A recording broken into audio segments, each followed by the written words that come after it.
just going back to it, it feels like it's us. You know, I don't feel like we're getting beat necessarily because we're just not as good or lack of scheme or anything like that. I just feel like we're hurting ourselves in areas that just you can't hurt yourself in. You know, biggest things are, you know, I was telling Frank earlier, our Achilles heel right now is turnover margin. I mean, we're dead last in the country, and we're still 3 and 5. You know, and I think if you could give me 3 more turnovers, so make that 6 takeaways, which is still not enough, and cut our turnovers in half. I mean, I think you're looking at a possibility of having a 6-2 football team right now. I really do. And, we're shooting ourselves in the foot with penalties, huge in the red zone on offense, just stuff like that. But our guys are positive. You know, year one's always the toughest year because you're trying to change the culture. But the biggest thing that I'm extremely proud of is we did not quit in that game. And you know, when you're down to a service academy like that late, you know, I've seen some teams lay it down, and we battled like crazy. And I think that tells you the character and the grit that this team has.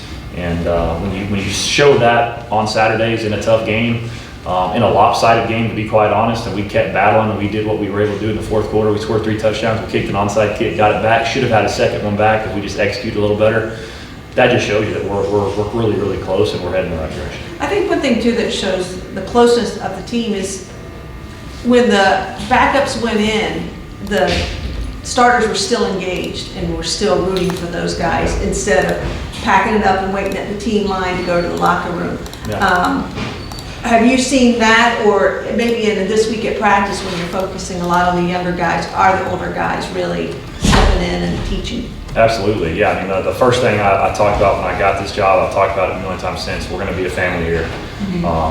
Because I'm just a believer in it. You have to have genuine love for each other, and if you're a selfish player or all you care is about yourself and doing your own thing and you don't care about the guy to your right and your left, you're not going to make it here in this football program. That's not the program I'm here to build. I'm here to build a program that is genuine, that has a group of young men that care about each other, care about their staff, care about anybody and everybody that touches this football program. That's what we're here for. And I think that when you have that, it goes a long, long way. And again, you mentioned it. You know, we had some backups come in, and you know, I was extremely proud of Caden, for example. He was out there juicing everybody up when he wasn't playing anymore at the end of that game, and you saw a lot of that, you know. And I thought it was just really cool to see guys coming along with each other. Even again, you're down late in the game that, you know, is probably out of reach, but we kept battling, and you saw guys cheering on each other. Another one, when you talk about culture and that is Jay Sean Platt. If you could just talk a little bit about what he's meant to this year's team, and maybe for fans it's a surprise. He's always had the talent, but he really seems to be locked in and doing everything he can to help his team. Yeah, again, you know, I'm a firm believer that there's some scenarios where some people just need maybe a slight change, you know, and I don't know everything that happened with him before the last few years, but I think just the change in scheme, the change in energy, some of the change in just how we approach certain things, he resonates with it and it clicks with him.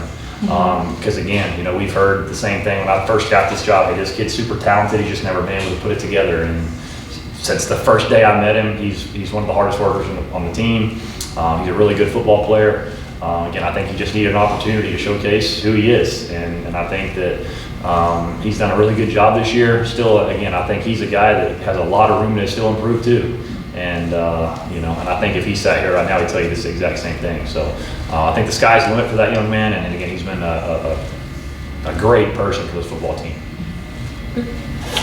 All right, I guess I got the stage. There's no such thing as a participation trophy, and I know you don't believe in them, but I did do some numbers, and I went back and I looked at all the service academy games that this program has had. Number 6 was yours, and you guys were 3rd overall in performance, meaning, you know, point differential.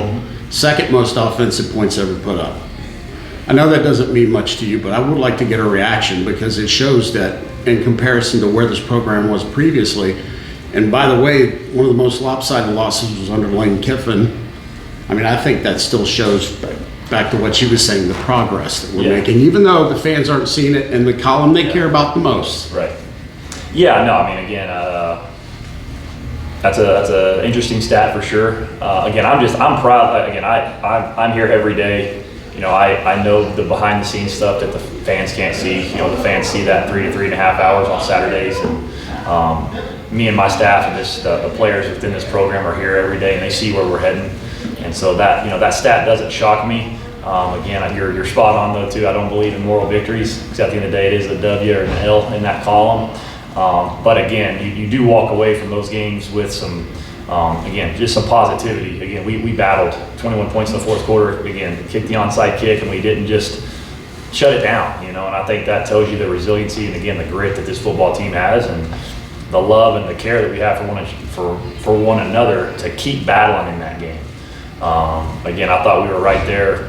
We had plenty of opportunities to win that football game. We just didn't quite get it done. Again, that comes back to just a complementary football piece that we just haven't quite got to yet. But again, I'm very confident in where we're going, and that's why you see me here every Tuesday at this podium right here, and I'm still excited with where we're heading, and I'm not down on any part of this football program where we're going. I want to win more, absolutely, and I want to win more for this community, for this athletics department, for Brian White, for this everybody here. That's what I'm here for. I want to win for everybody else, and we'll get there. And I do think it starts with just some of the small positives, like you mentioned.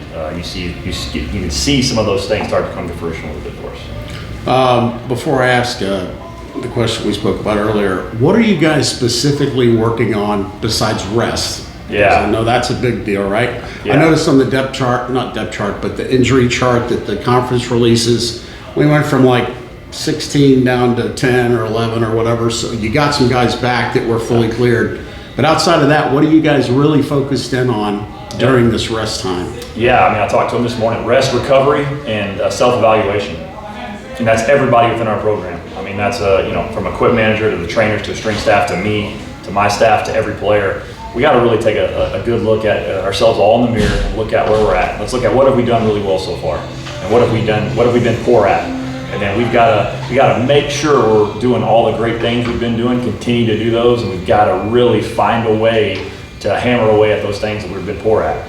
And that's something that we're just, you know, extremely focused on this week. But the biggest thing is, and we've got guys playing through a lot of stuff right now too. And that's what these guys that have played a ton of snaps for us, we're giving them almost like a maintenance week where we're going to really try to get them back to as close to 100% as you can get. You'll never be there at this point in the season, but getting these guys back to 100% to go finish these last 4 games the way we need to go finish them. And it's also just a great opportunity for these guys that aren't playing a lot of snaps for us on Saturdays. We're basically doing a back-to-back scrimmage days with them. We're throwing special teams in there too. We're making it just a big competition and trying to find the guys that want to compete. That, again, some of these guys maybe haven't played a game so far this year, but they can play these last 4 and still maintain that red shirt. And that's kind of what we're looking for. I mean, this is a big culture week for us of trying to find the guys that are fitting what we want to do. They're coming out and competing, and we're rolling the ball. We're having a little bit of fun with those guys. I don't want to say young guys. There's some older guys out there too that are getting some scrimmage reps as well. So that word, culture.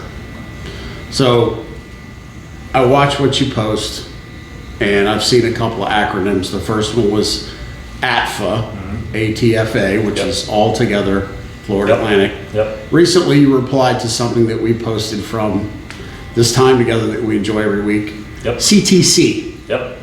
I had no idea what it was. I had to ask some staff members, and one of them's here, and she chased it down. But can you tell everybody out there what that one means? Yeah, CTC, change the culture. You know, that one's actually that's not a me thing. I didn't come up with that one. It's actually really cool. We have a call it the Devo group, so our developmental lift group with Coach Lee, and those guys get a little bit more of the extra lift. They're primarily younger guys. There's also some older guys in there that, for whatever reason, maybe they're banged up or whatever, and they're just getting more reps in the weight room. And they were in there one morning, and it's actually, if I believe I'm correct, one of our young freshman linebacker, Hector.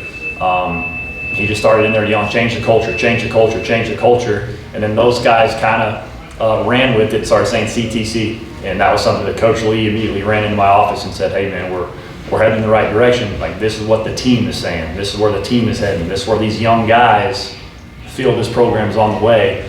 And then today, just sticking with the CTC, after our little scrimmage we had today, I let Braden Cunningham break out the huddle, and that's when he broke it out on CTC. And so it's something that's really manifested itself in our football program.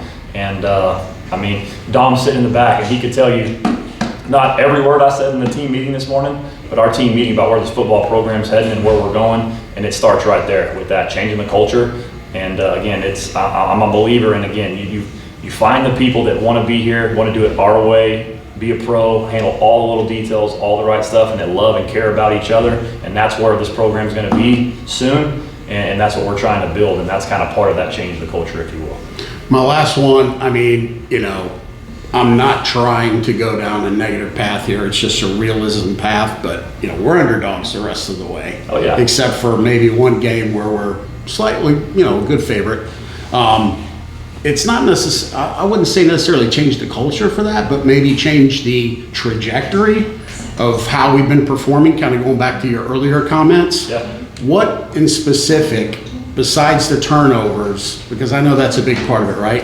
But is there anything else offensively or defensively, schematically, that you would like to try to tweak to help us compete in those games where we're going to need the extra lift? Yeah, so again, so on Sunday, having our team meeting, I hit 3 major statistics where we're lacking. And this is the football piece. Turnovers number 1. Yeah. We've given the ball away 17 times, only taken the ball away 3 times. So we're bad in that area. Number 2 is rushing offense and rush defense.